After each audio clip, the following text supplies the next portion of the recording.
Hola, ¿qué tal? Muy buenas noches. Soy Pablo Casas Rábago, presidente de la Sociedad Numismática de México.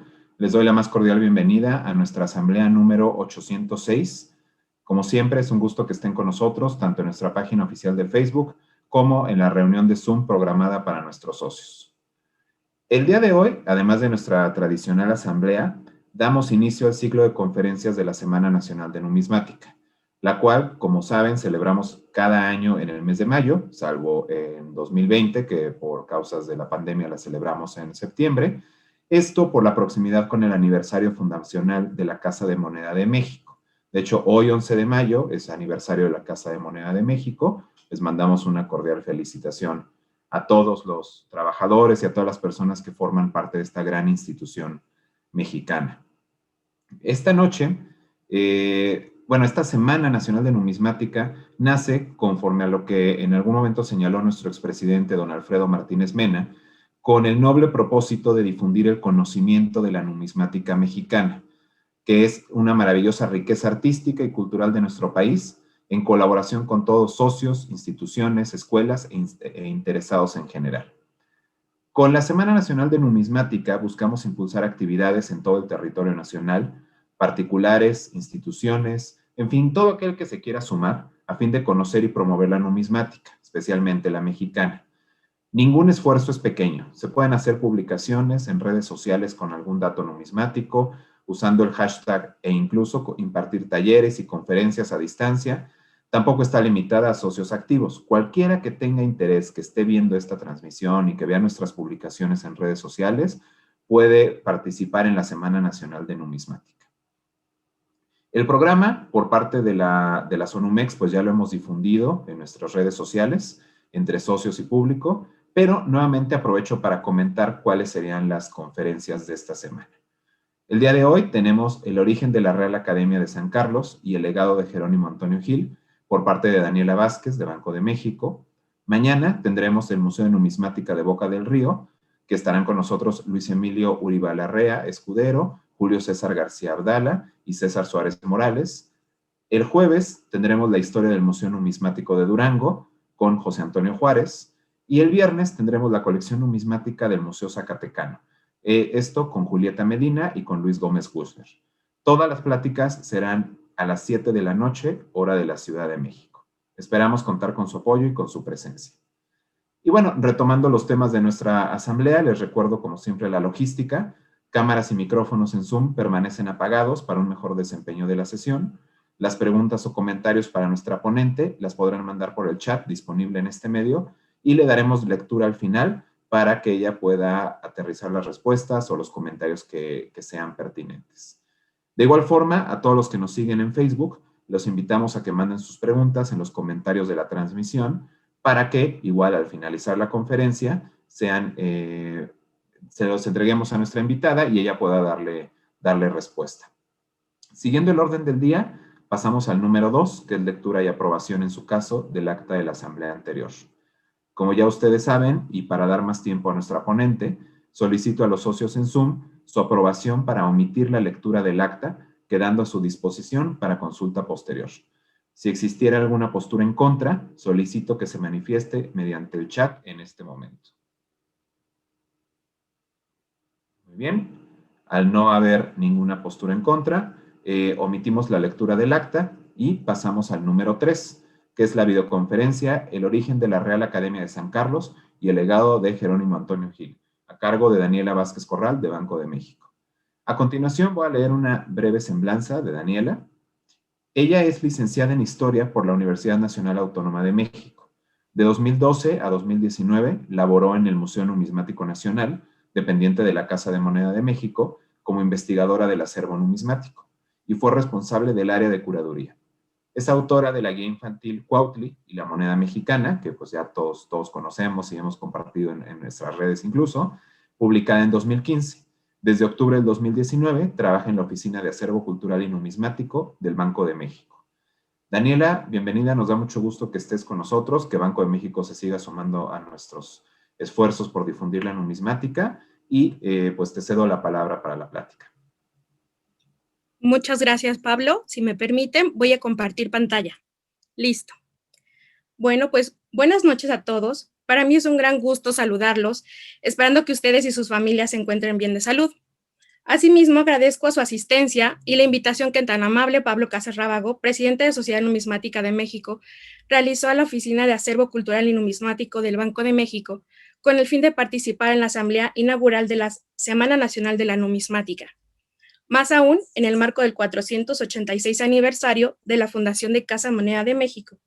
En esta ocasión, el tema que hoy nos ocupa está relacionado directamente con una parte esencial de la producción de monedas y medallas, y que en el caso de la Nueva España destacó de manera particular con la llegada del aventajado grabador formado en la Academia de San Fernando en Madrid y su papel en el establecimiento de la primera Academia de Artes en América en el último tercio del siglo XVIII.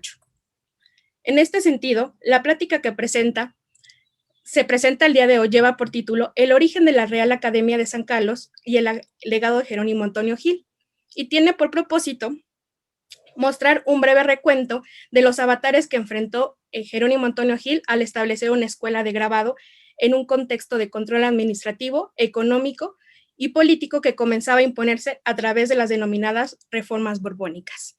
Y bueno, este es el contenido general, el que se presenta a continuación en unos 6, digamos, apartados muy breves. Esperemos que presentaríamos, en dado caso, en general los alcances, lo que se llamaría, en dado caso, en el antecedente, el tallador de cuños. Después pasaríamos justo a hablar de la política monetaria de Carlos III en las Indias. Después, lo que fue el antecedente de la escuela de grabado.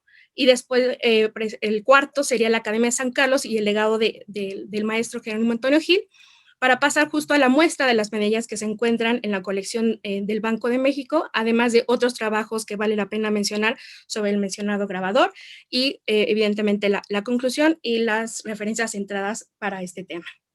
Y bueno, pues antes de comenzar, aquí mostraríamos justamente el objetivo que ya mencionábamos. Es importante hablar justamente de los alcances generales, si me permiten decirlo. Bueno, pues es necesario advertir que el alcance general de esta plática no se trata de un exhaustivo estudio técnico del grabado o acuñación de la totalidad de la producción medallística de Jerónimo Antonio Gil, ni tampoco lo presentado será resultado de un trabajo de consulta de documentación archivística. Sin embargo, sí se trata de un balance general historiográfico de los principales hitos y líneas de investigación en torno a lo que ha versado sobre el tema. Por ello, es importante reconocer los aportes académicos de los trabajos del doctor Eduardo Báez Macías, Escuela Nacional de Artes Plásticas, hoy Facultad de Artes y Diseño UNAM, cuyas investigaciones, a mi modo de ver, han sido la base de innumerables estudios. Baste mencionar además el trabajo del doctor Elizabeth Fuente Rojas, el doctor José de Santiago y el maestro Orlando de la Rosa Martínez, también investigadores de la UNAM, quienes han dado seguimiento especial sobre las labores de Gil y el escudo de la Academia, respectivamente. Bueno, asimismo cabe advertir también sobre los importantes trabajos elaborados en torno al establecimiento de las secas indianas, realizado por Guillermo Céspedes del Castillo, y de lo mostrado por el doctor Felipe Castro Gutiérrez sobre la historia social de la Real Casa de Moneda de México. Ahora, también se encuentran las publicaciones realizadas por la Fábrica Nacional de Moneda y Timbre en Madrid, España, en torno a Carlos III y la Casa de Moneda, además del complemento que claramente resultan los catálogos respecto a la producción de medallas de la Nueva España y los esfuerzos en cuanto a la difusión de sus colecciones emprendidas por instituciones como el Banco de México, la Academia de San Carlos, hoy Facultad de Artes y Diseño, como decíamos, además de la Casa de Moneda de México a través del Museo Numismático Nacional y, por supuesto, la Sociedad Numismática de México. Pues bien, simplemente recordar que esta presentación, esta investigación, refiere a una investigación personal y no necesariamente representa la postura oficial del Banco de México. Bueno, pues pasaríamos, si lo permiten, a la primera parte del apartado, primero, en cuanto al tallador de cuños. Bueno, dicho lo cual, quisiera recordar junto con ustedes la figura del grabador. Según nos recuerda Robert Nesmith, por cédula real del 11 de mayo de 1535, se autorizó la Fundación Real de Casa de Moneda de México, en la cual se ordenó que el virrey Antonio de Mendoza, junto con el tesorero, seleccionaran a los oficiales para operar la seca. Entre el personal elegido por el término de 2 primeros años estarían el ensayador y fundidor Francisco del Rincón y como primer tallador Antón de Vides. Sin embargo, ¿de qué funciones estaba encargado este tallador de cuños? En palabras del doctor Felipe Castro, respecto a su trabajo Historia Social Real de Casa de Moneda, comenta que cito, el tallador estaba a cargo de abrir o preparar los diversos cuños de acero que serían utilizados para imprimir la moneda, utilizando buriles, limas y punzones. Cuando un cuño estaba ya defectuoso, debía remarcharlo o inutilizarlo en presencia de los demás oficiales para evitar mal uso. En esta época, el tallador tenía un perfil más cercano al de un técnico grabador, pero el oficio evidentemente requería de algunos dotes artísticos. Debía poner a su costa el hierro y el acero necesario para cuños y punzones y pagar un herrero cuando fuese necesario. En su oficina había una fragua chica de herrero y si bien no se conocen cuños o troqueles de los primeros días de la Casa de Moneda de México. Fin de la cita. En este sentido, es importante agregar lo que apunta Nesmith precisamente. La preparación de los cuños, que no puede ser llamada grabado, estaba bajo el cuidado del tallador. El labrado de acero para los punzones y cuños debía ser ejecutado por cualquier trabajador instruido, pero el templado, la incisión del diseño dentro del cuño y cualquier detalle secreto era por el propio oficial, que además, los españoles eran diestros en el trabajo del templado, del acero, se prueba por los fines espadas de las armas de la época. Posteriormente también agrega que habiendo forjado el acero en la forma necesaria para los cuños al extremo, recibía el diseño para que el cuño era suavizado y pulido. El tallador entonces preparaba el diseño, comenzaba por hacer la incisión en el centro de un punzón, alrededor del cual cortaba varios círculos con un compás, guías para las molduras interiores y exteriores. El tallador entonces procedía a martillar el diseño, elemento por elemento, por los varios punzones dentro de una superficie sin templar el cuño. Asimismo apunta una particularidad que nos regala la moneda metálica hasta los avances de la americanización. Esto es claramente que cada cuño precisamente era único. Pues bien, hasta ahora lo expuesto, podemos decir que el propio nombre del cargo oficial de tallador de cuños era una persona que claramente debía reflejar un conocimiento técnico en particular, cuya habilidad era destacarse en la incisión del diseño, además de que recibía el apoyo personal para labrar el acero y templarlo. Sin embargo, la relevancia de este oficial cobraría un particular empuje con la profesionalización con el proyecto del establecimiento de la primera academia en América. En este contexto vale la pena hacer notar que fue durante el periodo de la Ilustración que la concepción del grabado fue asumida como otra rama de las bellas artes y la idea de que el grabador, como todo artista, debía participar de la reflexión sobre la historia y la filosofía del arte, más allá de una simple destreza de práctica manual. Pues justo desde las anotadas ordenanzas promulgadas por Felipe V en 1730 en Cazalla, además de estipular los cambios técnicos de la moneda al tipo columnario o de mundos y mares, cuya innovación, como es conocido, incluía la mecanización del proyecto de acuñación mediante una prensa de volante o de tornillo, permitía elaborar monedas circulares y acordonadas por el canto con ayuda de la serrilla, además de poner un alto a las mutilaciones y limaduras, cuyo caso ocurrió con las monedas del tipo macuquino, que aunque habían sido acuñadas a golpe de martillo. La disposición también contemplaba la regulación más detallada de todas las operaciones y perfil de los oficiales a cargo de la monedación, tales como el fiel de la moneda, juez de balanza, ensayadores, tesorero, fundidor, etc. En lo que respecta a la figura del grabador o abridores de cuño, la ordenanza dictaba mantener a los de la reconocida habilidad y proveer la plaza a vacantes mediante oposición pública convocada. Una vez ocupadas las plazas, se entregarían por inventario todos los instrumentos y herramientas que corresponderían a su oficio, advirtiéndoles que cesados en el cargo, tendrían que devolverlos con la misma formalidad en el estado en el que se encontraran. Asimismo, disponía que, como el caso de otros ministros, debía alojarse en la Casa de Moneda, disponiendo de habitaciones para viviendas y oficinas en donde desempeñar su trabajo, por no ser conveniente que las matrices, punzones, troqueles y demás útiles en la acuñación de moneda salieran del edificio.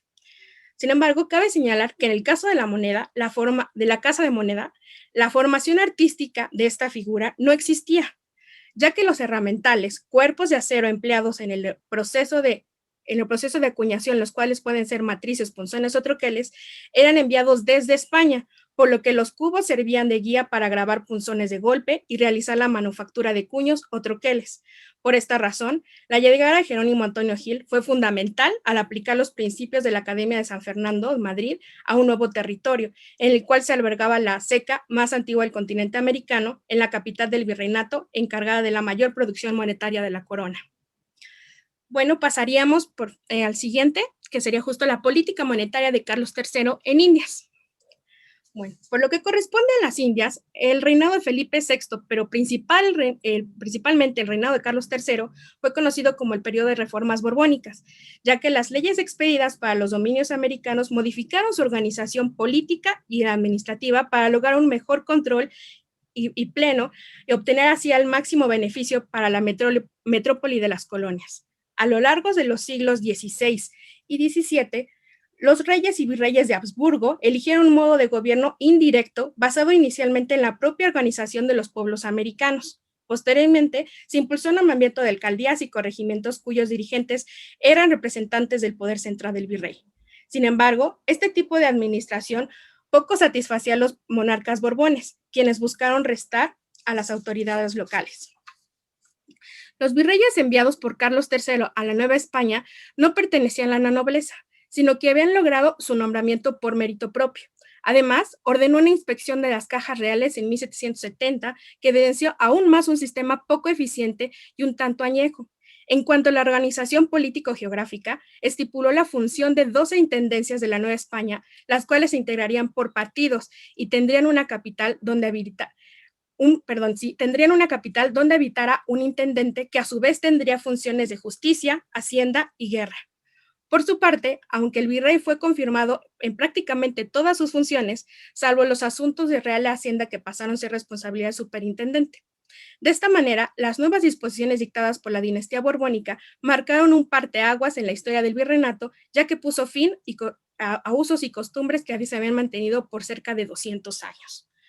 No obstante, pese a que Carlos III, como Carlos IV, sucesor suyo, fomentaron la investigación científica y exploración de los territorios virreinales, dispusieron el uso de tecnología, lograron préstamos y favorecieron la creación de nuevas corporaciones, como la de los mineros, para explotar racionalmente los recursos naturales americanos.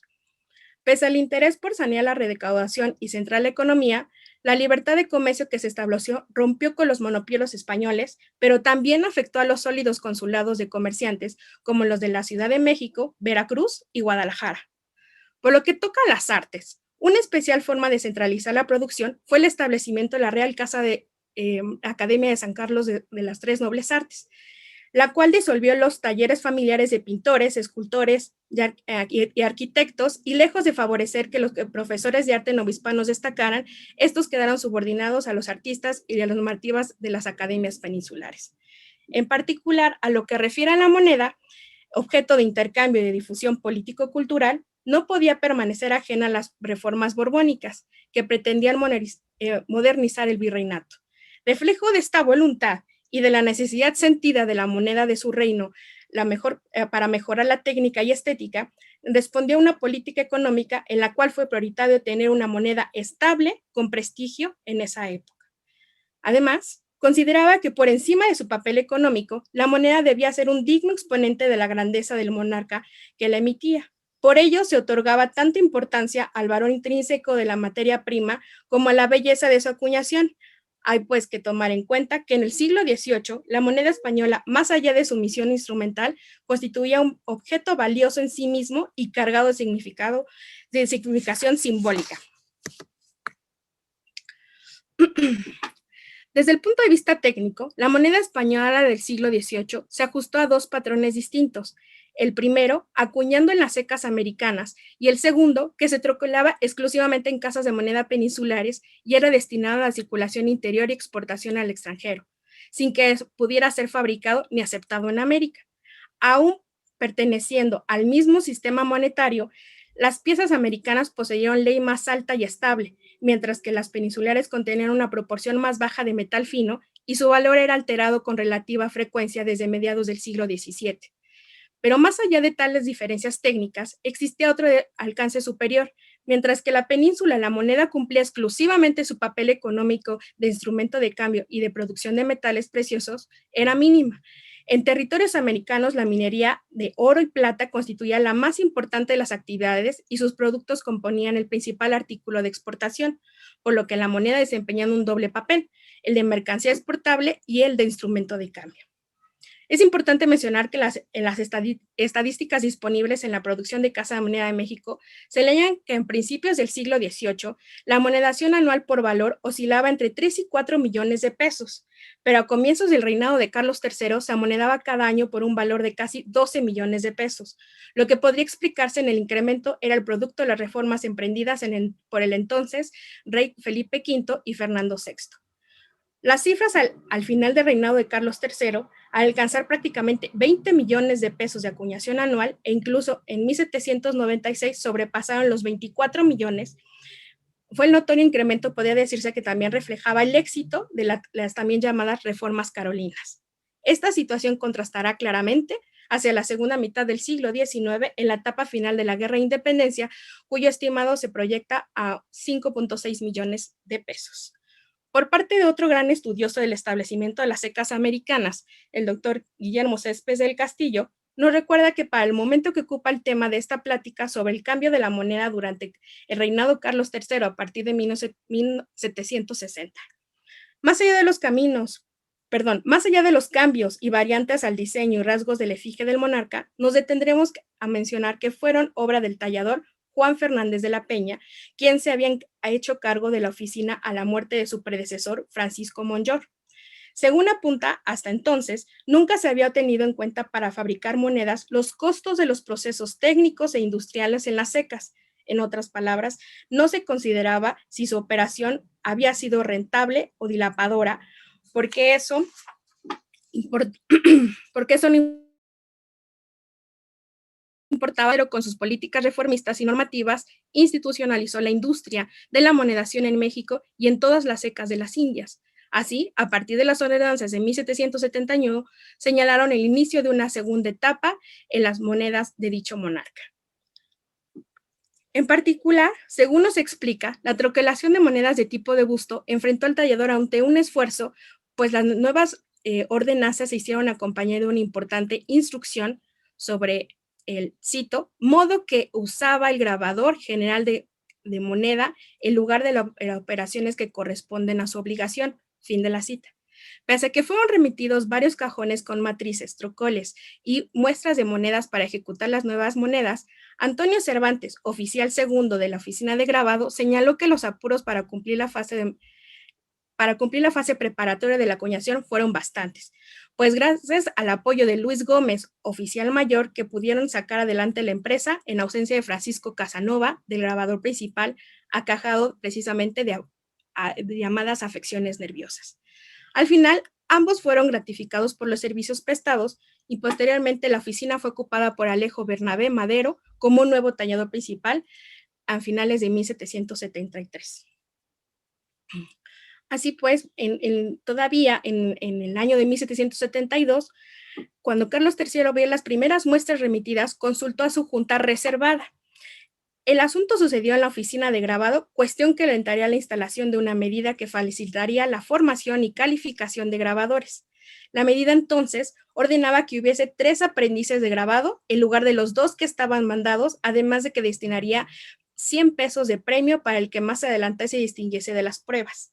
Los aprendices quedarían sujetos a la obligación de exámenes y de presentar cada año una muestra de monedas y otra de medalla para hacerse dignos de presentar un aumento de sueldo de los 150 pesos que se regulaban a 400 otorgados a los 4 años de aprovechamiento. De esta manera, se sentaron las bases de lo que pocos años después sería la escuela de grabado, la disposición precisa de su justificación encargando cuidado especial al grabador para que, cito, nunca faltasen a la casa estos precisos operarios, pues de estos aprendices se ha de echar mano para lo que se ofrezca de su profesión en la casa y reemplazar los empleos del grabador y ayudantes cuando vacaren. Fin de la cita. En los últimos meses del mismo año de 1772 se solicitó un nuevo grabador, por lo que mientras tanto las oficiales de talla, Gómez y Cervantes debieron emprender la tarea de abrir los troqueles corregidos. Sin embargo, Gómez asentó un inconveniente sobre los volantes, indicando que, cito, a causa de la abundancia de labores, no están a propósito para que se logre el fin de la perfección, y aún en la oficina de grabado no hay tiempo equivalente para consumar una obra tan delicada como manifiestan las referidas muestras referidas en la corte. Fin de la cita. Sin embargo, se sabe que dichos oficiales de talla nuevamente sacaron la encomienda a flote. Al final, según señala Céspedes del Castillo, los problemas en el grabado en la Casa de Moneda desembocaron en una crisis sostenida por todo un lustro, obligando que el rey tomase la decisión de enviar a la Nueva España a un maestro grabador que capacitara al personal especializado y solventara el problema de la talla. Así llegó a México el nuevo grabador que se había nombrado en la corte, quien venía acompañado de 4 discípulos, tanto para hacerse cargo de la oficina como para establecer una escuela de grabado.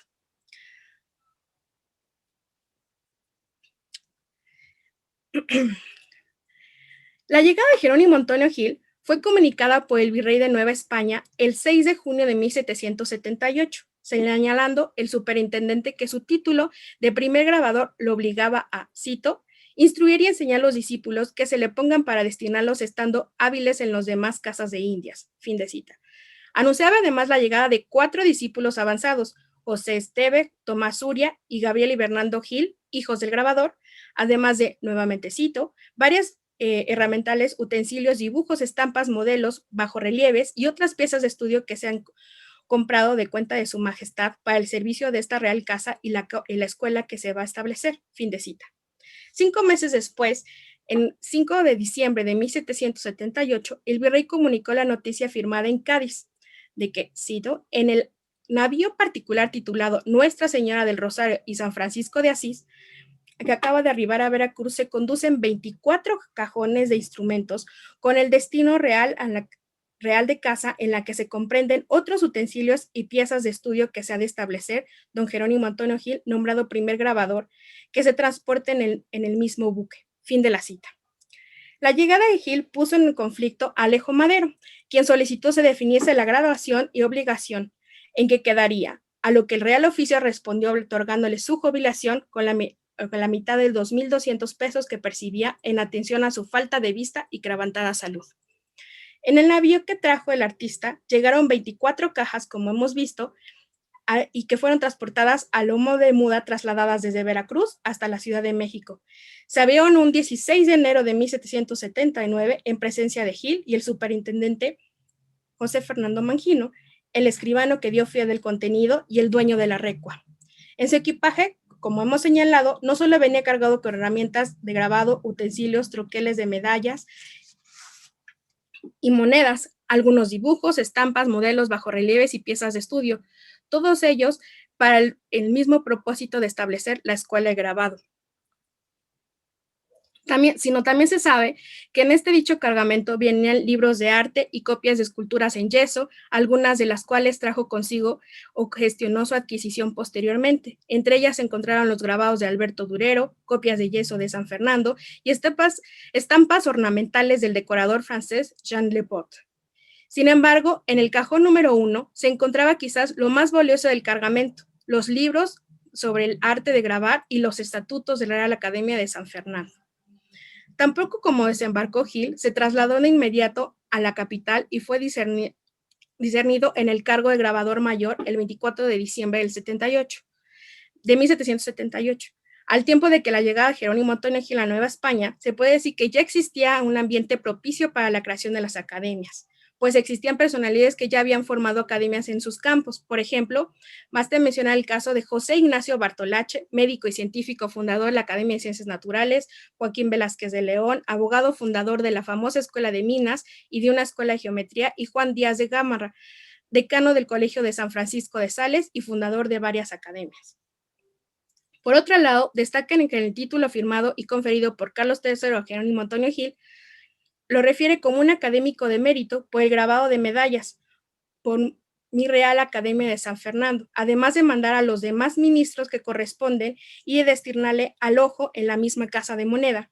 tanto para su habilitación como para el desarrollo de su oficio, fijándole un sueldo de 3,000 pesos anuales por el empleo de grabador y 1,000 más por el trabajo de la escuela de grabado, mientras que 600 pesos anuales a los discípulos más aventajados y 400 a los hijos de Gil. Poco después, al tercer día de su arribo a la Ciudad de México, inició las clases con los alumnos que traía a España y lo que encontró como oficiales de la Casa de Moneda, que eran 3: Lorenzo Benavides, Ignacio Bacerot y José Leonel de Cervantes. Según refería el propio Gil, el más adelantado de los 3 era Benavides, sin embargo falleció en diciembre de 1779. Le sustituyó como primer aprendiz el grabador Ignacio Bacerot, 8 años menor que el primero, a quien Gil le recomendó para reparar los defectos en el grabado de monedas de la Casa de Chile. Sin embargo, se malogró esta oportunidad debido a las continuas enfermedades de Bacerot y que éste se encontrara, en palabras de Gil, cargado de familia. Las labores de escuela de grabado iniciaron en un par de salones de la Casa de Moneda, donde laboraba a pesar del ruido y del calor de la sala de fundición. En poco tiempo, la demanda para ingresar a las lecciones aumentó considerablemente, por lo que devino la creación de la Escuela Provisional de Dibujo, que fue después en 1781 a 1783, a la que asistieron cientos de alumnos. Gil estableció los horarios de trabajo, desde 7 de la mañana a 12 del día, de 2 a 5 de la tarde y de 7 a 9 de la noche. Este arduo horario lo estableció para los 7 estudiantes, es decir, sus 2 hijos, los 2 jóvenes enviados por la corona, además de los 3 jóvenes pensionados por la Casa de Moneda. Así comenzó la escuela de grabado, que culminaría con la fundación de la Real Academia de las Tres de San Carlos.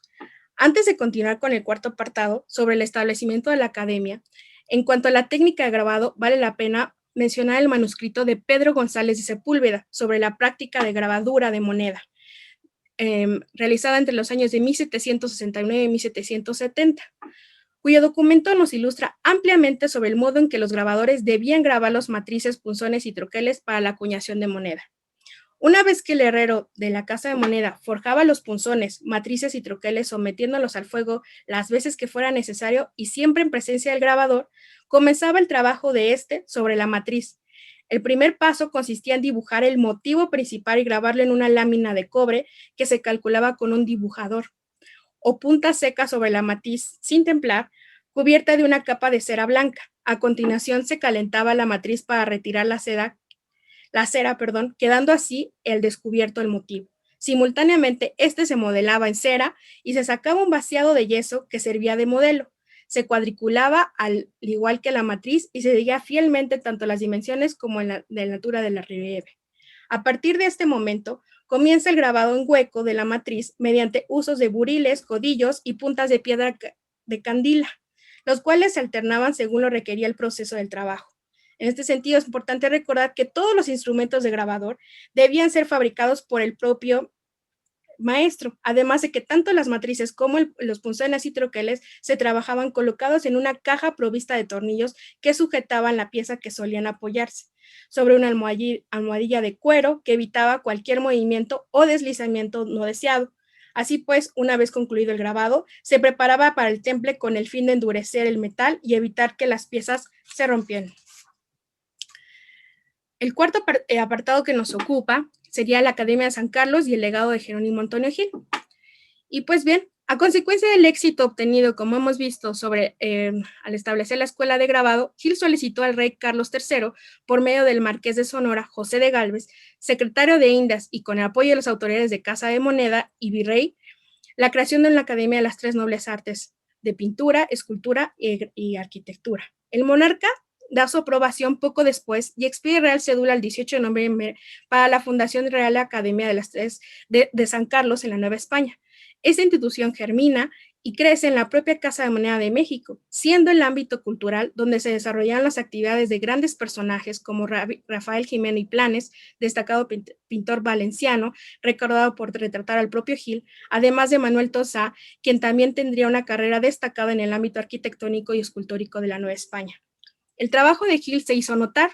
En alguna ocasión el propio artista hizo una enfática declaración en la que cito: "La oficina de grabado es una de las más necesarias en la Casa de Moneda, pues sin ella, sin sujetos que la desempeñaran, no habría moneda. porque ésta sin estampa no tendría más estimación que el valor que tiene la plata pasta. Fin de la cita.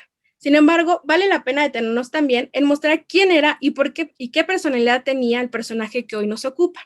Jerónimo Antonio Gil nació en Zamora, en España, en el año de 1732. Ingresó a la Academia de Bellas Artes de San Fernando, en Madrid, en la que aprendió a grabar en lámina y en hueco con el maestro salmantino Tomás Francisco Prieto, director de la rama de grabado desde 1752, el mismo el que fundara la Academia Madrileña. Fue discípulo también, como en alguna ocasión lo declaró el escultor Felipe de Castro, artista de mucha influencia de la Academia, y de Luis Velázquez. El 28 de octubre de 1760 obtuvo de la misma institución su nombramiento como académico de mérito. En la Nueva España, la primera noticia sobre Gil se recibió con el despacho de Carlos III de fecha de marzo de 1778, dirigido a don Fernando José Mangino, superintendente de la Real Casa de Moneda de México. El monarca comunicaba el nombramiento conferido a Gil como el primer grabador de dicha Real Casa y la encomienda anexa de establecer una escuela de grabado para preparar grabadores requeridos por las casas de moneda, las que ya estaban fundadas y las que se irían fundando en las colonias españolas.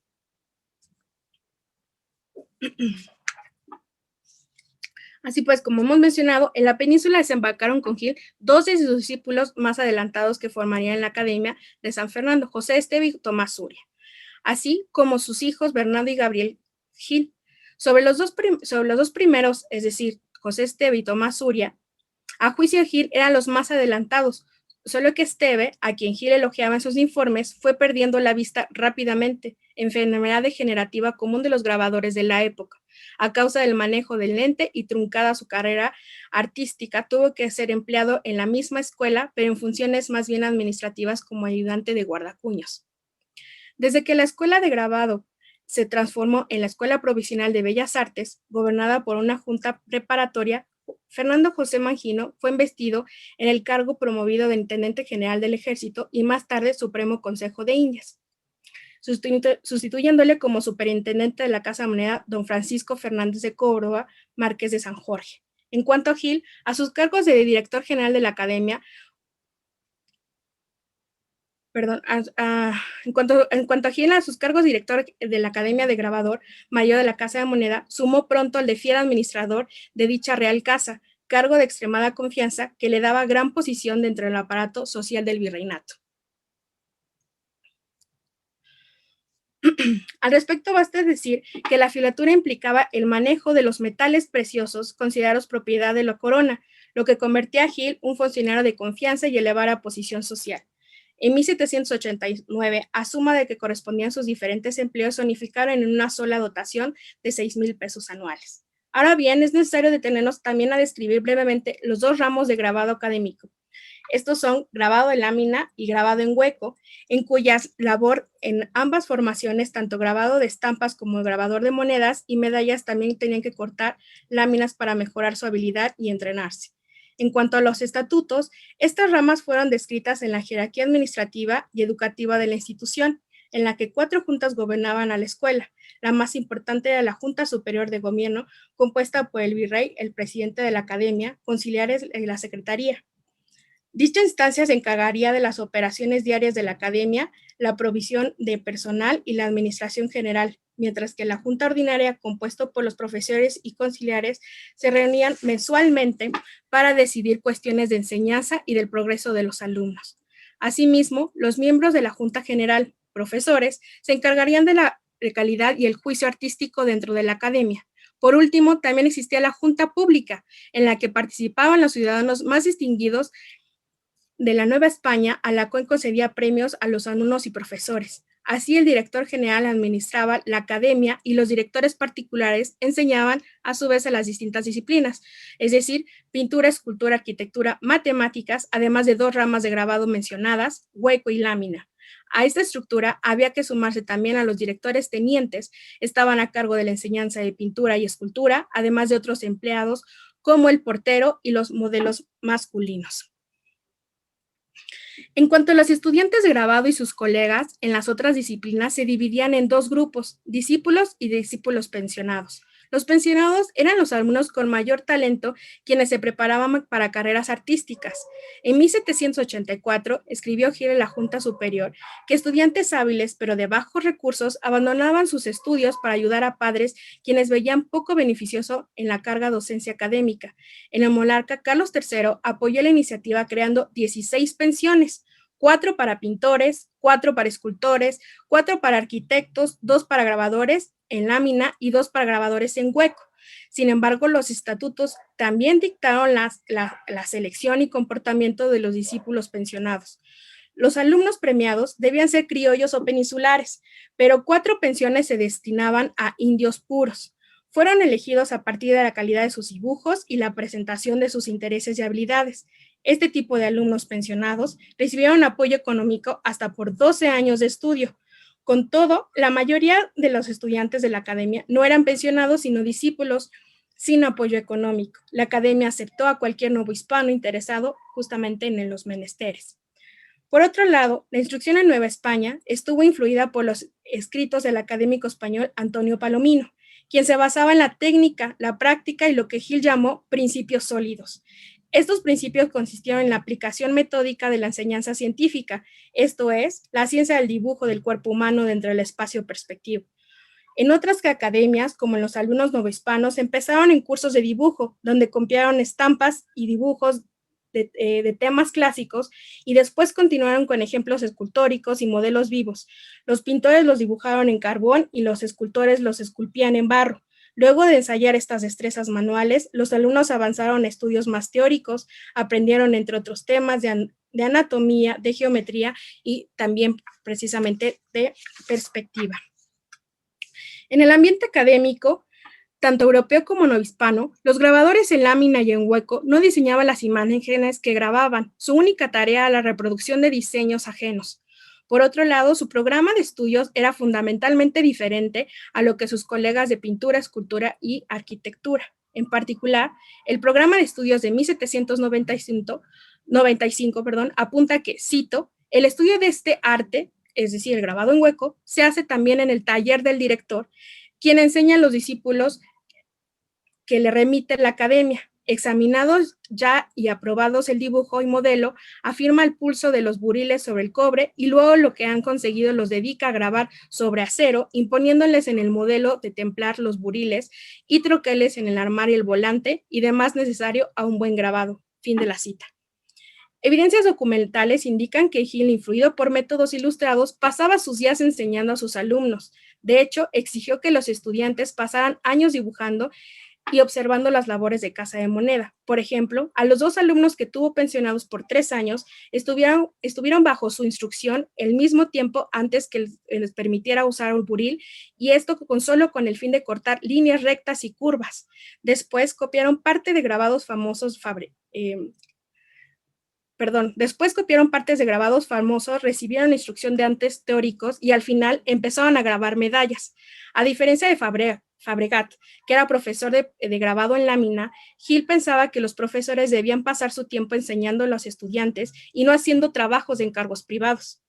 Por otro lado, habría que decir que el inicio del proyecto e impartición de clases se enfrentó a situaciones adversas. A su llegada, como hemos mencionado, Gil tomó el lugar de Alejo Madero, quien presentó su molestia ante el superintendente Magino, dando como resultado su pronta jubilación a causa de su falta de vista y quebrantada salud. A su vez, Magino también después de cierto tiempo tuvo incidentes con el maestro grabador debido al mérito que socialmente se reconocía de la fundación de la academia. A su vez, a sus intentos por tener comunicación directa con el monarca, saltándose así la autoridad de Magino. Sobre este asunto vale la pena hacer notar la opinión que expresa el doctor Eduardo Báez, investigador por lo más destacado de este tema. Cito: Magino era válido, el personaje con acceso a la corte, el político hábil que en un primer momento mostró su reticencia en la academia mexicana, considerando que podía despertar recelos entre los artistas madrileños cuyos intereses convenía salvaguardar, pero que en el primer momento oportuno, al enterarse de la misma simpatía del rey por el proyecto, mudó su voluntad de la oposición de elogios y optó por capitalizar la idea para su fortuna y su carrera, que lo llevarían hasta ocupar asiento al Supremo Consejo de Indias. Jerónimo Antonio Gil, en cambio, era el artista y maestro de vocación que llegó a la Nueva España con la idea en la cabeza y los estatutos fernandinos bajo el brazo, dispuesto a lograr una academia, pero subordinado a un orden político inflexible que lo despojaría de la aureola del fundador. Fin de cita. Otra dificultad que enfrentó Gil en su establecimiento fue proponer artistas de primer orden, los más renombrados de la corte, para la formación de profesorado de la futura academia, ya que ninguno llegó a la Nueva España. Además, como se ha señalado, el maestro grabador pensaba como principal prioridad la enseñanza y vocación de las clases que formarían a los nuevos artistas, restando importancia a encargos familiares o particulares. Incluso la estrechez y la falta de espacio eran difíciles de comprender, ya que instalada la escuela en la Casa de Moneda, los profesores era difícil asistir con sus discípulos solamente por la noche, debiéndolo recibir durante el día en sus casas. Como resultado, los primeros años de la escuela estuvieron caracterizados por un ambiente de hostilidad entre Gil y los directores particulares de cada materia. Por si fuera poco, a todas estas contrariedades se sumaba otra del índole personal. Como ya se ha mencionado anteriormente, Gil llegó a Nueva España con sus dos hijos, Gabriel y Bernardo, que fueron los primeros estudiantes.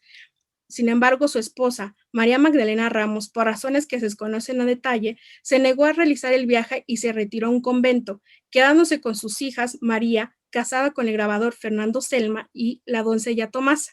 Sin embargo, en mayo de 1787, 11 años después de la separación de la familia, consiguió que el rey pagara el pasaje de su esposa para reunir a la familia, pero nuevamente se rehusó y en secreto al rey le requirió para que relevase a su marido del cargo por el miedo enfermizo a este nuevo mundo.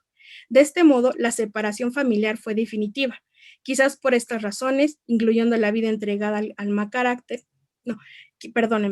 quizás por estas razones, incluyendo la vida entregada a las diligencias y encomiendas que le hiciera el rey, fue que Gil fue acusado algunas veces de mal carácter, el cual proyectaba una imagen de hombre duro, estricto y de trato áspero.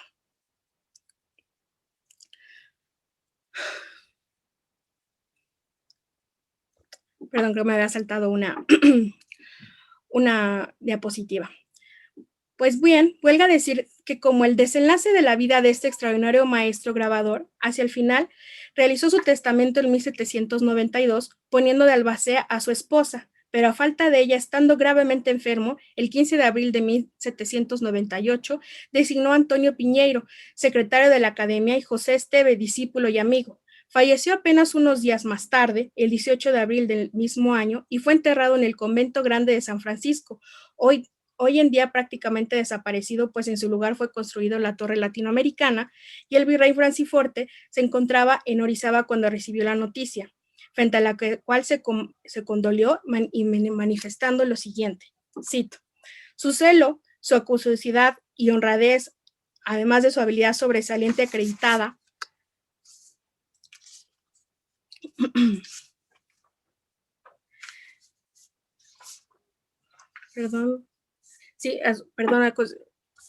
mencionábamos sobresaliente acreditada y la constituía acreedor del mayor aprecio que a mí me pareció siempre. Será sumamente difícil subrogarlo con otro de un completo de circunstancias tan hábiles y recomendables. Gracias al procedimiento testamentario, conocemos los inventarios de los bienes y fortuna que pudo forjar el maestro Jerónimo Antonio Gil en sus más de 20 años de labor. En este sentido, el trabajo realizado por el doctor Eduardo Báez sobresale que, para llevar a cabo el inventario de mobiliario, ropa, joyas y demás objetos de uso común, fueron necesarias realizar 12 diligencias para elaborarlo. También nos cuenta que, considerando los 6,000 pesos anuales que percibía desde 1789, puede afirmarse que Gil vivía desahogadamente. La venta de sus bienes produjo un total de 35,000 pesos, cuyo monto, hechas las deducciones por concepto de funerales y derechos pagados a la corona, fue entregado a su familia. Un aspecto que definitivamente también sobresale en particular sobre su legado es la vasta colección de medallas que poseía, la cual en parte estaba formada por las que él mismo había acuñado, además de las que había adquirido durante su dirección y las que seguramente traía consigo a su llegada a la Nueva España. La documentación nos dice que tenía 59 medallas de oro, al menos 600 de plata y cerca de 1,100 ejemplares de cobre, alusivas a la jura de Carlos IV. Sin embargo, también vale la pena hacer notar su colección propiamente artística fue rica en pintura, libros y estampas, contando aproximadamente 100 cuadros de destacados pintores y su biblioteca compuesta por 270 libros que dan cuenta de un hombre ilustrado, lector de clásicos, como un académico de jerarquía. En cuanto a su colección de estampas, también era bastante amplia, contándose aproximadamente 20 cuadernos con hasta 70 estampas, cuyo acervo seguramente empleaba para la enseñanza de dibujo. Es importante mencionar que parte de su colección particular pasó a manos de la Academia, cuyo legado invaluable y sin duda ha trascendido para la educación artística de México. Y bueno, pues aquí quisiera hacer precisamente una pausa para acompañar un poco a las diapositivas que han quedado a veces un poco desfasadas, por eso les ofrezco realmente una disculpa por el ritmo, pero en este caso quise presentar estas dos breves citas sobre cómo se puede manejar justamente el Jerónimo Antonio Gil, el personaje, desde un punto de vista académico. Hemos visto que su carácter realmente puede haber sido llamado un trato difícil, y estas son dos de sus principales opiniones que tenía al respecto, a veces de las personas, digamos, que lo acompañaban en sus funciones. Me permito leer: el director de pintura, Aguirre, es muy corto dibujante y no a propósito para la corrección de los discípulos por su escasa instrucción y avanzada edad. El de escultura en el dibujo era igualmente corto. Don José Alcíbar hace lo que puede, pero puede muy poco. En otra parte, ¿no? Mencionaba que los primeros ciencias de la Academia de San Carlos, puede ser a manera de un tierno infante, creció muy lentamente, alimentándose a costa de sudores y constante amor, por le servía de director, de maestro, de conserje y de administrador. Trabajaba después de que desempeñara mis peculiaridades y obligaciones de día, más de 3 horas por la noche. Esto definitivamente contrasta un poco también con dos opiniones de investigadores que han trabajado sobre el tema, y disculpen, vale la pena también hacerlo notar. Por parte del doctor Eduardo Báez, menciona que 20 años justamente trabajó Jerónimo Antonio Gil en México sin interrupción, en forma intempestiva, entregando su vida a enmiendas que le fiara el rey. Sus empleos como grabador mayor y fiel administrador de la Casa de Moneda, director general y profesor de grabado en hueco, consumieron la mayor parte de su tiempo. Y esto vemos justo la correspondencia con lo que ya mencionábamos anteriormente, alguien completamente que prácticamente no tenía probablemente espacio personal, ¿no? Al no tener el espacio también de convivencia con la propia familia. Y por el otro lado, el doctor Felipe Castro menciona que Gil fue un hombre de poca paciencia, palabras cortantes y trato brusco, que por ejemplo suprimió la antigua costumbre de los operarios de tomar su almuerzo en el mismo lugar de trabajo, y se ocupó con particular recelo de castigar severamente los robos de pequeñas cantidades de plata que extraían escondidas a la ropa o los zapatos. Los trabajadores le llamaban el amo, lo respetaban y lo temían. Dirigió las labores de la época de mayor producción en la historia de la Casa de Moneda, lo cual en no poco se debió a su dedicación, minuciosidad y voluntad renovadora. Y aquí vemos justamente el cuadro que se mencionaba ahorita a lo largo del texto. En cuanto a su cuestión testamentaria, vemos realmente representadas lo que fue el legado de sus medallas, el inventario que se pudo tomar, además de lo que tenía como tal, con particular propia, de una colección artística formada por pintura, de libros y estampas. Vemos claramente un hombre completamente abocado justamente a su trabajo, que siempre se preocupó definitivamente por esta vocación de trabajo y de compromiso a una labor de educación. Y bueno, justamente antes de concluir este apartado, me gustaría mencionar lo siguiente. Vale la pena hacer justo mención de dos cuestiones. La primera es el caso de estudio del escudo de la Academia de San Carlos, y la segunda sobre los sucesores de profesores de grabado en hueco en la Academia. Respecto a la primera, el maestro Rolando Rosa Martínez, quien ha realizado el análisis del escudo de la Academia de San Carlos, ha expuesto que, cito, basado en los símbolos del grabado en San Carlos y algunas anécdotas de la vida académica en la Academia, deduzco que don Jerónimo Antonio Gil era maestro masón de un grado tan elevado como para plasmar en el escudo las enseñanzas masónicas de grados superiores.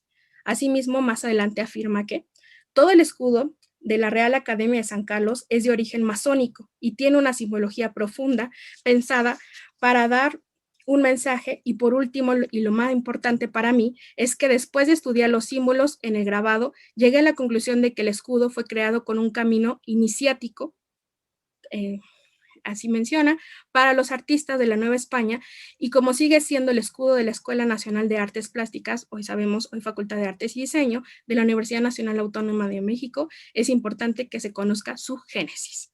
En ese sentido, el mismo autor atribuye el cambio de la inicial del nombre de Jerónimo con J a Jerónimo G, y por tanto cambio de las iniciales del monograma con que a veces firmaba documentos y medallas, pues de la Rosa Martínez recuerda que la letra G para los masones es importante, ya que, cito, es la inicial de geo, tierra, en el sentido de generadora o madre de vivientes. Geometría es literalmente medida de la tierra o estudio de las letras o principios matemáticos fundamentales. Además agrega que resulta la inicial de generación, genio, gnosis, gravitación, gracia y gozo. Fin de cita. Ahora bien, respecto a la segunda cuestión que nos ocupa para finalizar este apartado, a los sucesores de profesores de grabado en hueco, sabemos que el primer director fue Jerónimo Antonio Gil, que a la vez ostentaba el cargo de grabador mayor de Casa de Moneda y cuyos alumnos a su cargo se instruían en aquella institución. Después Gil trabajó Tomás Suria hasta 1813, tiempo en que le tocó cuñar las medallas para festejar el regreso de Fernando VII a España, de acuerdo a lo que comentaba Sebastián Navalón en su disertación, El grabado en México. A su muerte los instituyó Francisco Gordillo, quien más tarde, en 1828, fue suspendido por ser español. Navalón también apunta que varios de sus discípulos y sucesores, como Pedro Soriano, Luciano Rovira y Albino del Moral, ninguno tuvo presencia en la academia, lo que hace suponer que estos cargos estaban desvinculados, quedando vacante la dirección de la academia hasta la llegada de Santiago Bagali, maestro inglés que permaneció 14 años al frente del cargo, sustituyéndole Navalón en 1867, tiempo en que aquella dirección se extinguió. Bueno, aquí vemos justo la portada de lo que fueron los estatutos de la Academia de San Carlos, un breve recuento de las fichas principales o hitos del establecimiento de la Real Casa de Moneda, Real Academia de Nobles Artes de San Carlos, que hemos dicho, y el plano, que en algún momento precisamente formó parte de este proyecto, que fueron las mejoras que se hicieron junto con el establecimiento del proyecto. Aquí vemos una toma del patio central precisamente de la academia, de estas reproducciones en yeso que llegaron probablemente justo con todas estas cuestiones de grabado. Y bueno, antes de pasar a esta última, quiero hacer mención en particular de una característica, digamos, que distingue precisamente a la colección numismática, me parece, de la Academia de San Carlos, que son los llamados cubos o dados maestros, que tienen la particularidad que no se conocen algunos, hasta donde tengo entendido, semejantes ni en Casa Moneda, ni me parece tampoco el Madrid, que son realmente cuerpos de acero cubos que prácticamente en todas sus caras tienen grabados en hueco que utilizaban precisamente por los alumnos, ¿no? Durante el siglo XIX, entre ellos comentábamos ya, pues estuvieron Sebastián Navalón, Cayetano Campo y Antonio Espíritu, conocidos por haber realizado también ser grabadores de esta moneda de Maximiliano. Y bueno, pues haciendo este primer corte, pasaríamos de forma rápida a presentar en general lo que resguarda la colección numismática del Banco de México. En particular, son 65 medallas, a lo que cuento a continuación. Bueno, se presentará la relación de 65 medallas grabado por Jerónimo Antonio Gil, que forman parte de la colección numismática del Banco de México. Al respecto, vale la pena mostrar la definición que ofreció el Museo de Casa de Moneda en su proyecto Exposición Imago Regis, 500 años de la historia de la monarquía española, en la que nos comenta, cito, las medallas son obras de arte parecidas a las monedas en su forma, por lo general redonda y en su composición metálica, pero sin valor monetario. Las medallas suelen estar realizadas por poderes o instituciones públicos, pero también por particulares, por motivos conmemorativos, religiosos y honoríficos, lo que da lugar a una casi infinita variedad de temas, donde el cual Dentro de esta gran diversidad destaca la producción relacionada con el rey y la familia, la nobleza y el alto clero, especialmente en los primeros tiempos de la medallística. Al igual que en la moneda, la medalla tiene dos caras y es habitual que en el anverso parezca el retrato de un personaje, mientras que el reverso lo ocupe una escena o una inscripción relativa al acontecimiento que quiera relatar. La función principal de la medalla era la de difundir y perpetuar la imagen de quienes se encargaban siguiendo la costumbre de los emperadores romanos en sus monedas. Sobre esta reflexión, es claro que el arte de la medalla requiere de una gran pericia en el grabado y de una depurada técnica que en parte coincide con las técnicas de acuñación de la moneda, lo que explica la estrecha relación entre algunas casas de moneda y sus grabadores con su fabricación. Asimismo, tomando en cuenta que las medallas fueron acuñadas para perpetuar en la memoria de grandes acontecimientos como proclamaciones de monarcas, triunfos militares o grandes obras, también nos ofrecen aspectos artísticos imposibles de encontrar en una moneda, debido quizás a sus dimensiones, tipo de grabado y a la libertad creativa de la que pueden hacer uso los diseñadores y grabadores, quienes no están sujetos a cumplir ciertas características ilimitantes utilitarias y legales. Por lo demás, la medalla ha sido expresada como verdadera obras arte en miniatura. En lo que respecta a la colección numismática del banco, del conjunto de 1,234 piezas que componen el rubro de medallas, 65 corresponden a ejemplares grabados por el maestro Gil, de las cuales distinguiremos 3 campos particularmente. Antes de pasar a esa parte, pues les presento de manera general, en forma, los 65 ejemplares que forman parte justamente de la colección del banco, bastante mareada en cuanto a la temática, como podrán precisamente ver. Y en forma general pasamos, en dado caso, si no nos regresamos poco a poco, en dado que fuera necesario, a alguna pieza en particular, a la parte gráfica, y en un momento, si gustan, nos regresamos. Estas 65 piezas, para que vaya en correspondencia, bueno, distinguiremos 3 campos particularmente: el periodo, el material y evento. En cuanto al periodo, claramente la mayor parte, es decir, 85, corresponde a ejemplares de Carlos IV, seguido por Carlos III, y la menor representatividad es de Fernando VII. Acerca del material, como lo podemos constatar en la gráfica, 3/4 partes forman acuñadas en plata, en segundo lugar en bronce y en tercero en oro. En cuarto está el bronce plateado y en quinto lugar el bronce dorado.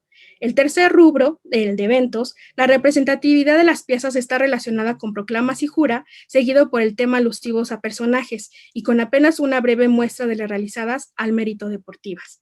Para finalizar este breve apartado, me gustaría mencionar que la numismática nos ofrece comprender el uso y significación de diseños, leyendas como propagandas políticas, bases legales y tecnológicas que en las sociedades emitieron a partir de su organización político-social, intereses e ideología.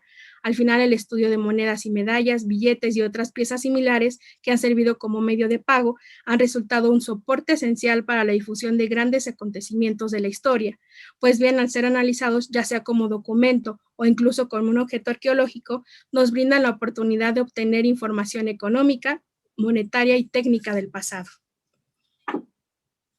Pues bueno, esta última gráfica del trabajo realizado precisamente por la doctora Elizabeth Fuentes Rojas sobre las medallas y la producción de grabadores en lo que refiere a la Academia de San Carlos, muestra definitivamente una importante representación del trabajo de Jerónimo Antonio Gil, en donde presentan más o menos 39 medallas en general. 4 fueron unifásicas y las otras 32 prácticamente de matrices, y eso es una producción totalmente que se distingue al respecto a sus sucesores, que no fueron precisamente pues, tan prolíficos como los 20 años que estuvo en el cargo Jerónimo Antonio Gil. Y bueno, brevemente pasaremos a la última parte, como otros ejemplos de los trabajos realizados por el maestro Jerónimo Antonio Gil. El primero está precisamente el grabado en lámina. Se comentaba precisamente que el grabado está dividido en 2, el grabado académico, el grabado en lámina y el grabado en hueco, pero aunque él era el director precisamente de grabado en hueco, existieron algunos otros trabajos que lo pudieron distinguir, y aquí presentamos 3 láminas muy sencillo, bueno, más bien de un trabajo bastante arduo, pero 3 breves ejemplos sobre este trabajo que realizó todavía en la talla dulce, que también se le conoce de esta forma. Otro de ellos es el diseño justamente bibliográfico, en el que el doctor Báez ha comentado que en el prólogo real de la Real Academia, perdón, que ha impreso el Don Quijote, se hicieron expresamente 3 fundiciones de letras, con las matrices y punciones trabajados en Madrid por Jerónimo Antonio Gil, para la imprenta de la Biblioteca Real, flanqueadas a la Academia por el bibliotecario mayor y académico supernumerario de don José de Santander. En el archivo de la antigua Academia de San Carlos existe un documento que contiene una comparecencia de Gil ante el virrey en 1784, en donde declara, entre otras cosas, que junto con Eduardo Pradel y Antonio de Espinosa había fabricado, a costa de muchas fatigas y sudores, las caracteres y letras de que hasta entonces se carecía en España, aunque aclara que los dos de Paral habían sido en compañía de impresores y libreros de Madrid, y los de Espinosa para el mismo quedando solamente la imprenta real a los de su propia mano. Gil pasó a la Nueva España en 1778, cuando ya habían fundido los punzones y contrapunzones para la tipografía de la imprenta real, de manera que podemos suponer que el prestigio y la fama alcanzados por los libros de Joaquín de Ibarra se deben en buena medida al trabajo de este ilustre grabador. Esto es lo que se ha podido identificar de acuerdo al doctor Báez en cuanto a esta edición del Quijote de la Mancha. Asimismo, bueno, pues está el dibujo artístico. Se presentan aquí algunos ejemplos realizados precisamente por el maestro Gil. Son dibujos a lápiz o a carboncillo, o lápiz grafito, según sea el caso, algunos ejemplos. Y bueno, existe este otro pues sí, muestra, ¿no? Que es un atril de plata repujada, cincelada y calada del siglo XVIII, que pertenece a la colección del Museo Nacional de Historia y que al parecer pues justamente es atribuido también al mismo maestro Jerónimo Antonio Gil. Y bueno, pues a manera de conclusión me gustaría presentar lo siguiente. Es importante resaltar que el diseño y el grabado fueron actividades intrínsecas a la producción monetaria, siendo la Casa de Moneda de México la entidad que contribuyó al desarrollo artístico de nuestro país a través del establecimiento de la Casa de Moneda de San Carlos, de la Academia de San Carlos. Sin embargo, de acuerdo a lo señalado por la doctora Kelly Donahue Wallace, profesora de Historia del Arte en la Universidad del Norte de Texas, estudiosa de los grabados y grabadores de Nueva España, señala que, cito, a pesar de su importancia en la fundación de la escuela y su papel clave en la difusión de proyectos artísticos y sociales, tanto en la academia como el gobierno ilustrado, ni el grabado en la lámina ni el hueco compartían la posición privilegiada de la pintura, la escultura y la arquitectura dentro de la institución. En la jerarquía académica, el grabado era un arte de segunda clase. Fin de cita. Pues bien, a manera de conclusión me gustaría puntualizar este tema, más bien su conclusión a partir de 3 ideas principales. La primera tiene que ver respecto al papel que representaron las academias en lo general y la relevancia de la primera formada en América, San Carlos. De acuerdo a lo expuesto en esta presentación, las academias surgieron como una superación de los gremios existentes desde el siglo XVI, cuando los artistas eran considerados como parte de un grupo de artesanos, quienes agrupaban material con lo que trabajaban, pero este era limitado. No obstante, bajo la virtud de descubrir la belleza que va más allá del mundo natural, es decir, la diferencia sustancial entre ambos mundos, el natural y el bello, radicaría precisamente la libertad de los artistas que tuvieran para crear. En particular, el establecimiento de la Academia de San Carlos se puede decir que surgió con el fin de dar cobijo a los artistas de la corte y sobre todo dar impulso a la economía a partir de preparación de manufacturas, ya que es a través del diseño y dibujo que dependía de la producción. En este contexto, como parte de las primeras generaciones, se formó Jerónimo Antonio Gil en San Fernando. Sin olvidar, además del alcance que tuvo el programa educativo de las academias de las nobles artes, llamadas arquitectura, pintura y escultura, el cual se concibió como una empresa unificadora del gusto, esto es, del estilo de la vida en su conjunto. La producción, la enseñanza y distribución de las artes estaban en el proceso de volverse relevantes para la sociedad novohispana. La segunda idea, en lo que se presenta al personaje, lo que refiere al personaje, que refleja también la parte humana del hombre, Sin duda, el maestro Gil resulta una pieza clave en la historia del arte en México y quizás la historia aún tiene deuda con algunas figuras de su tipo, a quienes no se ha reconocido totalmente. El maestro Gil fue fundador y promotor de la Academia de Bellas Artes de San Carlos, institución que a la postre dirigiría toda la producción artística del siglo XIX. Le dieron cargos de director general vitalicio y director de grabado, siendo un profesor incansable, pues se sabe que por las noches corregía los trabajos de los alumnos de todas las disciplinas. Fue un hombre celoso de la correcta enseñanza de las artes y se convirtió en un verdadero ministro del gusto y supervisor de los profesores peninsulares. Tanto le valió el apodo del amo, como ya veíamos, pues acusaba de dirigir férreamente a la institución. De esta manera, Jerónimo Antonio Gil ocupó un lugar importante en la sociedad novohispana al reunir en una sola persona 4 altos cargos: fiel administrador de la Real Casa de Moneda, grabador mayor de la Casa de Moneda, director vitalicio de la Academia de San Carlos y director de grabado en hueco. Como tercer punto, me gustaría reflexionar sobre su legado. Resulta innegable la calidad de trabajo alcanzado por Gil, tanto en la parte artística, cuyas obras se distinguen por la altura de los relieves, la representación y gran calidad de sus grabados, hechos totalmente a mano, logrando ser apreciadas a nivel de joyas de la numismática mexicana, como también en su trascendencia académica, al ser el principal promotor de la fundación de la Academia de San Carlos. Así pues, el legado de Jerónimo Antonio Gil se aprecia, además del grabado de monedas y medallas en las cuales se aprecian excelentes cualidades para el bajo relieve y su capacidad creativa en la resolución de escenas complejas llenas de detalle, debido al grabado en láminas y a la colección de aproximadamente de 6,600 punzones y hasta 8,000 matrices de letras de diferentes tamaños que realizó, según se sabe, para la Biblioteca Real de España, los cuales sirvieron de base para formación posterior de fundición de la imprenta real. Asimismo, habrá que decir que la colección del Museo Nacional de San Carlos tiene su origen en la escuela que estableció el grabador en la Casa de Moneda de México, conociéndose incluso la intención de que los troqueles de la colección de medallas de Jerónimo Antonio Gil fueran trasladados a Casa de Moneda para formar colecciones e intercambiar con museos de Europa hacia 1835, es decir, posterior a su muerte, cuestión que desconozco si se pudo llevar a cabo. Muestra relevante de este trabajo lo hemos podido constatar en la representación de medallas que resguarda la colección numismática del Banco de México, grabadas por Jerónimo Antonio Gil, las cuales son sin duda, resultan bellos ejemplares acuñados mediante prensa de volante y quizás realizadas a partir de varias posturas de la caída de Lucillo para alcanzar la altura de los relieves mostrados. Y como colofón, me gustaría recordar junto con ustedes que quizás el acontecimiento de mayor trascendencia de la historia de la humanidad se puede reflejar en una moneda y agregaríamos en este caso también en una medalla. Así pues, parafraseando una expresión atribuida a uno de los más destacados escritores de la literatura alemana, Goethe, quien señala: si la historia pudiera callar, miles de monedas lo atestiguarían.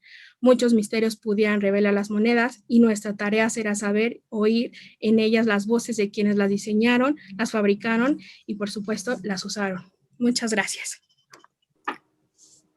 Muchísimas felicidades, Daniela. Muy, muy interesante. Muchísimos datos, sin duda, para esta hora de plática que tuvimos. Y pues antes de pasar a la sección de preguntas y respuestas, quiero agradecer porque tuvimos, yo creo que ahorita se desconectó, pero tuvimos la presencia de María Eugenia Castro, responsable de la colección numismática de la antigua Academia de San Carlos. Estuvo aquí con nosotros, de hecho te felicita por tu plática. También tenemos entre nuestros invitados a Araceli Ventura, directora del Museo Numismático de Toluca, a Narelia Costa, subgerente de Acervo Cultural y Numismático de Banco de México, y a Norma Rax, jefa de la Oficina de Acervo Cultural y Numismático, también de Banco de México. Las 4 son muy bienvenidas, nos da mucho gusto que estén con nosotros. Y bueno, pues pasaría ahora sí a la sección, a las preguntas que nos dejaron varios de nuestros socios e invitados aquí en la plataforma. Y la primera sería la de Alejandro Bustos, que nos dice: muy buenas tardes, ¿la medallística en la época de Carlos III se acuñaron en Casa de Moneda o en la Academia de San Carlos? ¿Se encuentran plenamente identificado qué piezas pertenecieron a Jerónimo Antonio Gil y si se encuentran en custodia de la Academia de San Carlos? Ok. Se acuñaron en la sede de la tercera sede, digamos, de lo que fue la Casa de Moneda, lo que es a un costado precisamente de Palacio Nacional. Hoy pues, El Museo Nacional de las museo. Culturas hasta Exacto. exactamente, esa fue, digamos, la primera sede de la academia. Posteriormente, justamente pasó a la sede de lo que es actualmente, bueno, lo que fue más bien el hospital, el antiguo Hospital del Amor de Dios, hoy Academia de San Carlos, precisamente. Entonces, digamos, tendríamos que ver en particular en qué años en general, pero vamos teniendo diferencias de estos dos. Por eso se habla del origen, digamos, de la academia está justamente en la Casa de Moneda en cuanto a las funciones plenamente. ¿Y cómo se puede identificar? A diferencia justo de las monedas, la mayoría de las medallas tienen estas, pues esta marca, ¿no? De los grabadores, y las de Gil particularmente siempre está con sus iniciales. J. Gil, ¿no? A veces simplemente Gil, en algún, digamos, en alguna de las caras de ambas medallas, o de alguna medalla, perdón, y de alguna cara, y, o a su vez de algún otro grabador, no es el único caso, ¿no?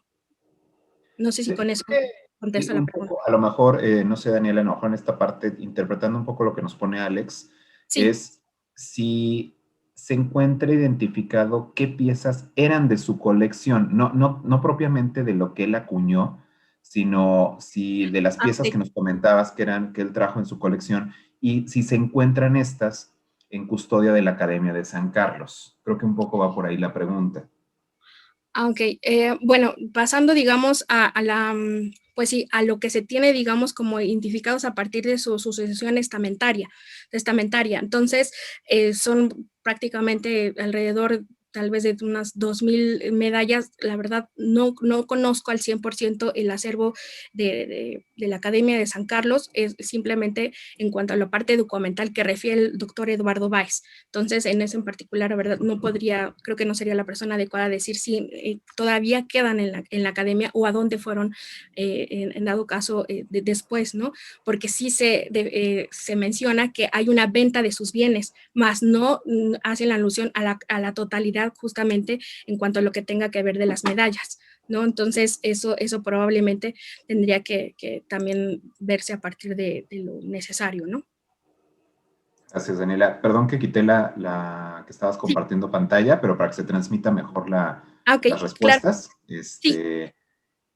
Bueno, sí, justo nos dice Alex que precisamente esa era la duda. Ok, muy bien. El siguiente comentario, bueno, lo que te decía de María Eugenia, dice: Felicidades por la excelente charla, soy responsable de la colección numismática de la antigua Academia de San Carlos, y Daniela abordó todas las etapas de Jerónimo Antonio Gil. El siguiente Muchas gracias. comentario nos dice Luis Gómez Gushner, dice: muchas felicidades a Daniela Vázquez por tan interesante y bien documentada ponencia sobre la vida y quehacer del maestro Jerónimo Antonio Gil, un verdadero genio del grabado en hueco en la Nueva España, así como generador de otros maestros del buril al fundar junto con José Fernando Mengino la Real Academia de las Tres Nobles Artes de San Carlos.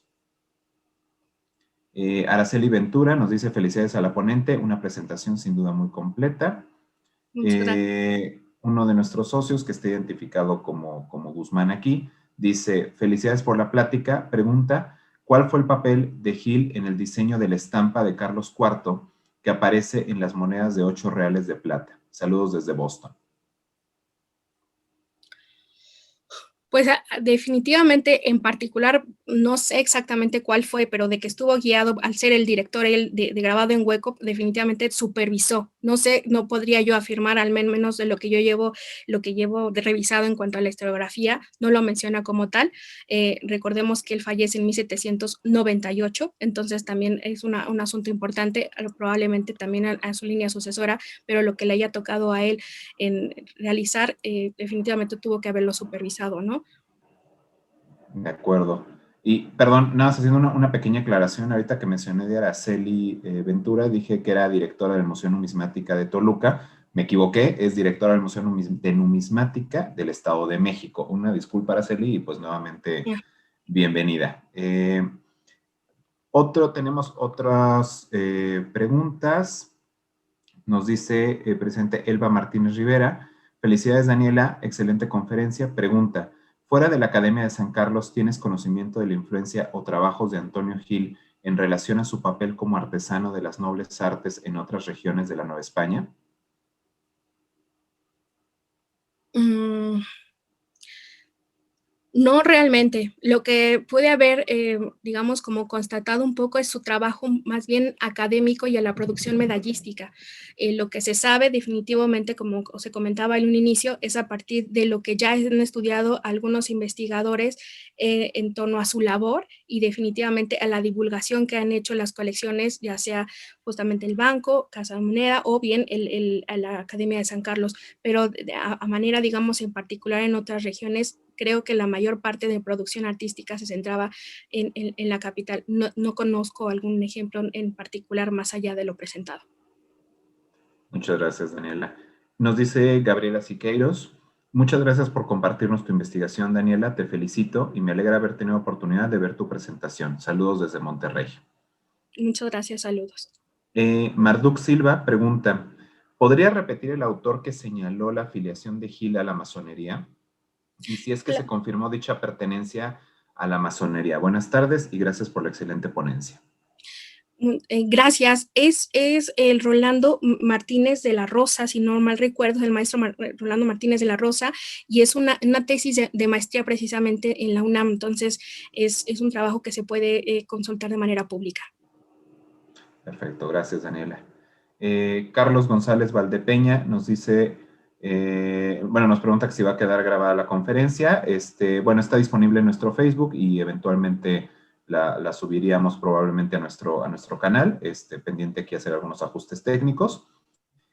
Saludos desde San Luis Potosí. Sí, efectivamente, Carlos, ahorita nosotros estamos transmitiendo en vivo en Facebook, entonces ahí pudieras verla nuevamente terminando, se queda disponible para quien tenga interés. Entonces ahí, desde el momento en que cortamos transmisión y también para todas las personas que se unieron a lo mejor un poquito tarde, la conferencia queda ahí disponible para su consulta.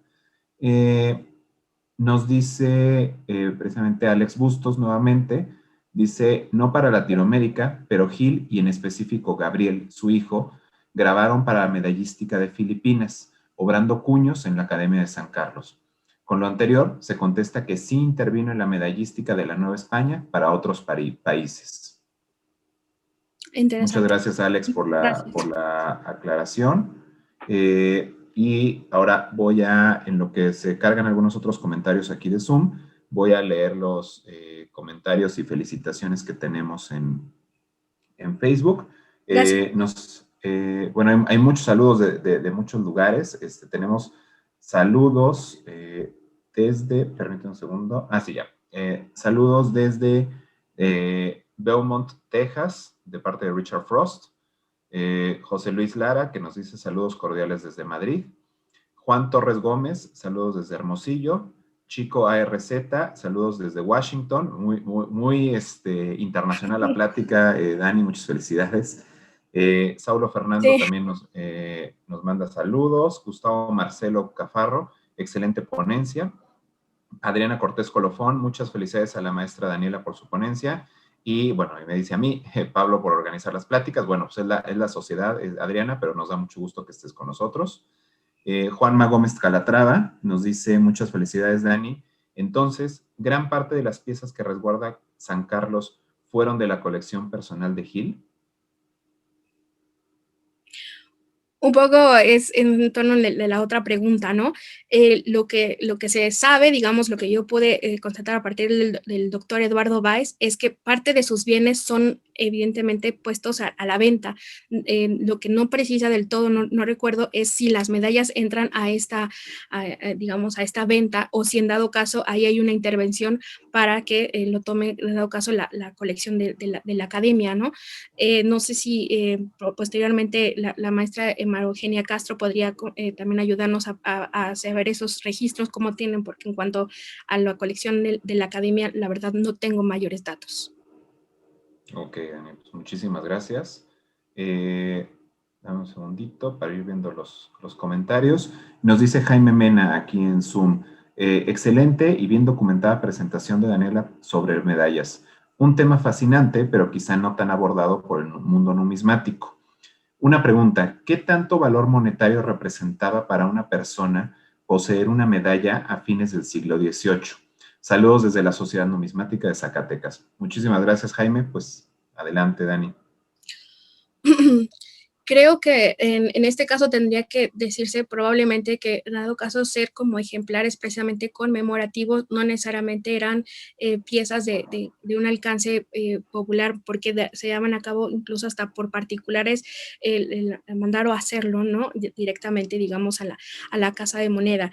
Y eso también implicaba en qué material precisamente estaba acuñado, ¿no? Normalmente, si bien existen acuñaciones a tono de personal, sabemos que la mayor parte eran a través de una institución oficial, ¿no? Probablemente tendría que ver más bien a altas esferas, ¿no? A una cuestión de un reconocimiento social, el poder pues prestar, digamos, honor a la corona en su caso o a algún evento en particular, el obtener este tipo de cosas o el mandarlas a hacer, pero no creo que fueran como el día de hoy las monedas o los finos amonedados con el valor definitivamente de, pues, de un ahorro o algo como lo tenemos el día de hoy en este sentido, ¿no? Esa es mi percepción, la verdad. Perfecto, Dani, muchísimas gracias. Pues me parece que ya no tenemos, bueno, tenemos algunas felicitaciones. Aleli Viridiana Bautista dice felicidades, Dani. Saulo Fernández, bueno, ya habíamos dicho no, saludos desde Michigan, siempre compartiendo y aprendiendo. Gracias, Saulo. Adriana que nos felicita nuevamente. Chio Hernández, muy interesante, Dani, te manda un abrazo. Y, perdón, estoy viendo los otros que están tardando un poquito en cargar. Y, bueno, hasta ahorita son los únicos que tenemos. Entonces, pues aprovecho para felicitarte nuevamente. De verdad, muy interesante. Creo que generó mucho interés. Es mucha información también. Y, desgraciadamente, como bien lo señalaban algunos de los comentarios, pues no hay mucha difusión. Y creo que la obra de Jerónimo Antonio Gil, pues es fundamental en la medallística mexicana, ¿no? Y en la historia de la Academia de San Carlos, que nos da mucho gusto que hayas participado. Y, bueno, mira, llegó otra duda que dice, nos dice Guzmán, si Gil murió en 1798, ¿cómo tenemos medallas de Fernando VII de 1808 atribuidas a él? No sé, Dani, ahí en esta parte, si tú tienes La verdad, algún... en cuanto a Fernando VII, yo creo que justamente esa atribución probablemente podría ser en el estilo, pero definitivamente no pudo haberlo hecho, digamos, en sus tiempos. No sé en particular a cuáles, ahorita no recuerdo a cuáles están probablemente señalando, pero sí era un buen motivo probablemente en una línea de investigación saber por qué se le ha atribuido probablemente quizás en esta línea de sucesores los grabadores que le siguieron, ¿no? Pero de momento no tengo alguna otra cuestión que añadir al respecto. Incluso pues, mucho antes de la llegada al trono de Fernando VII, ¿no? Entonces está curioso esta parte, estaría interesante lo que nos comenta. Claro. Y déjame revisar nada más si no tenemos algún otro comentario. Me parece que... bueno, Norma Rax, gracias Norma por seguir conectada y por estar aquí con nosotros. Dice, felicidades por la presentación. Coincido con Pablo en que es muchísima información que nos compartió Daniela y sobre todo en lo personal conocer que Jerónimo Antonio Gil no solo como diseñador y grabador de piezas numismáticas, sino como grabador en un sentido amplio. De acuerdo contigo, Norma, completamente. Bueno, mira, nos comenta Luis, precisamente Luis Gómez, sobre lo que comenta Guzmán.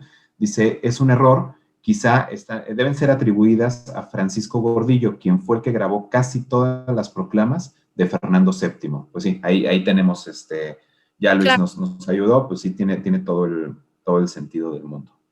Sí, de acuerdo.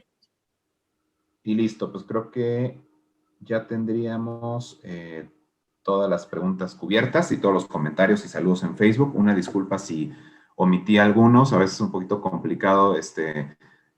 Fernando nos apoya aquí en pasarme comentarios y más, a veces se nos traspapelan uno, pero agradecemos a todos el interés que tuvieron. Y Dani, pues por supuesto te haremos llegar el diploma correspondiente por tu participación en esta Semana Nacional de Numismática y por supuesto en nuestra asamblea. No sé si quieras agregar algo más antes de que pasemos a nuestro siguiente punto. Pues nada más agradecer la presencia y la invitación a todos ustedes y sobre todo la representación que puede llevar a cabo en este momento de la Oficina de Acervo Cultural y Numismático. Es importante, creo que, colaborar en la difusión de la numismática y encantados de participar. Muchas gracias a todos. No, al contrario, muchísimas gracias a ustedes por el apoyo y siempre por las ganas de participar en los eventos y por ser unas excelentes aliadas, porque además la oficina está formada, bueno, la sugerencia formada casi por mujeres, entonces unas excelentes aliadas en la difusión de la numismática mexicana. Muchas gracias, Daniela, y en breve te hacemos llegar a ustedes, gracias. Tu diploma. Y bueno, pasaríamos a nuestro siguiente punto del orden del día, que es Tribuna Libre. Yo quiero aprovechar para reiterar cuál va a ser el programa de conferencias de la Semana Nacional de Numismática. Si bien lo leí al principio, quiero repetirlo para todos los socios e invitados y amigos de redes sociales que se unieron un poquito después. Hoy tuvimos la plática de... muchas gracias, Fernando. Aquí lo tenemos, el origen de la Real Academia San Carlos y el legado de Jerónimo Antonio Gil. Fue la plática del día de hoy. El día de mañana tendremos a nuestros amigos del Museo de Numismática de Boca del Río, el MUMUMO. Estarán Luis Emilio Uribalarrea Escudero, Julio César García Abdala, César Suárez Morales, que nos van a presentar este muy interesante proyecto de Museo de Numismática que se encuentra en Boca del Río, Veracruz. Esto es el miércoles 12 a las 7 de la noche. El jueves tendremos la historia del Museo Numismático de Durango por parte de José Antonio Juárez. No sé si nos... bueno, la publicidad la subiremos, por supuesto, a nuestras redes sociales. Y el viernes también... bueno, aquí tenemos la publicidad de la historia del Museo Numismático de Durango. Todo va a ser a las 7 de la noche, como les había yo comentado. Nos dará mucho gusto que José Antonio esté con nosotros para explicar un poco de cómo nace el Museo Numismático de Durango. Y esto, como ustedes saben, pues es uno de los objetivos que tenemos nosotros como Sociedad Numismática de México es impulsar y apoyar el establecimiento de museos numismáticos a lo largo del territorio nacional. Entonces nos da gusto que en esta Semana Nacional de Numismática pues tenemos la presencia de tres importantes proyectos museísticos. Y por último, el viernes, que tenemos también la colección numismática del Museo Zacatecano, y estarán dando esta plática Julieta Medina, que es la directora del museo, y por supuesto Luis Gómez Gulsner, quien es un experto en numismática zacatecana. Esto va a ser el viernes a las 7 de la noche. Entonces los esperamos. Como saben, pues los socios se pueden conectar vía Zoom y todos nuestros invitados podrán seguir las transmisiones en nuestro Facebook en tiempo real. Y también, como les decía, invito a todas las sociedades, a todas las personas, a cualquiera que esté viendo esta conferencia y que esté interesado en la numismática, a que participen en la Semana Nacional de Numismática. Este es un esfuerzo que la Sociedad Numismática de México ha impulsado, si no me falla la memoria, desde 2017, y que es un proyecto que busca difundir la numismática mexicana, toda esa riqueza que tenemos histórica, cultural, artística. Hoy vimos un enfoque eminentemente artístico y biográfico de Jerónimo Antonio Gil, pero ustedes saben que la numismática pues tiene muchas facetas, ¿no? Los invitamos a que se sumen a este esfuerzo con el hashtag Semana Nacional de Numismática, que está ahí en nuestras redes sociales, y ninguna aportación es pequeña, ¿no? Pueden subir fotografías de sus piezas, descripciones, algún video explicando alguna pieza que sea de su interés. Si son encargados de alguna institución, de algún museo, pues pueden llevar a cabo una plática y simplemente decir que se adhieren a este esfuerzo. Les agradeceríamos que nos lo hagan saber para, por supuesto, darles el reconocimiento y, en su caso, si gustan, la difusión correspondiente en nuestras redes y pues seguir apoyando este esfuerzo que hacemos de forma anual para difundir la numismática mexicana. Y bueno, creo que sería todo por el momento. No sé, Ángeles, creo que querías comentar algo.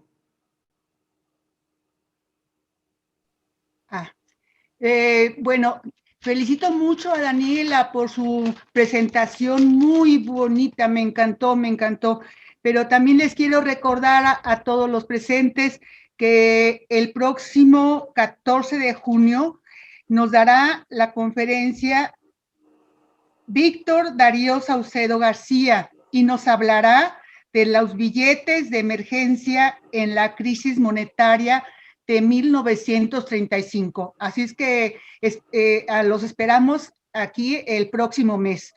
Es una invitación y nuevamente, pues buenas noches a todos y felicidades a Daniela nuevamente. Muchísimas gracias Ángeles, por recordarnos esta plática del próximo mes. Y bueno, con esto daríamos por terminada nuestra asamblea del día de hoy. Muchísimas gracias a todos por seguirnos y cortaríamos la transmisión en Facebook. Muchísimas gracias y los esperamos el día de mañana con la siguiente plática.